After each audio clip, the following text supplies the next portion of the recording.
మంతా తుపాను ప్రభావంతో కురిసిన భారీ వర్షాలతో పల్నాడు జిల్లాలో జాతీయ రహదారిపైకి నీరు చేరింది.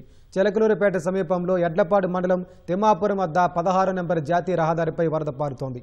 కొత్త బైపాస్ వంతెన వద్ద నక్కబాగు వరద ఒక్కసారిగా పోటెత్తడంతో జాతీయ రహదారి నీట మునిగింది.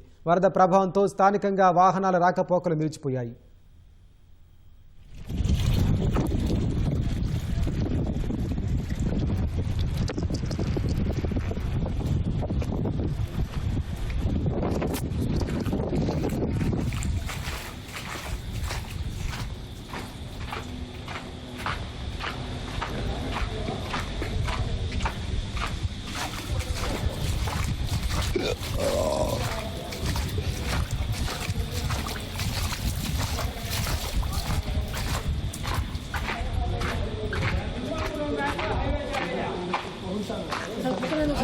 Saya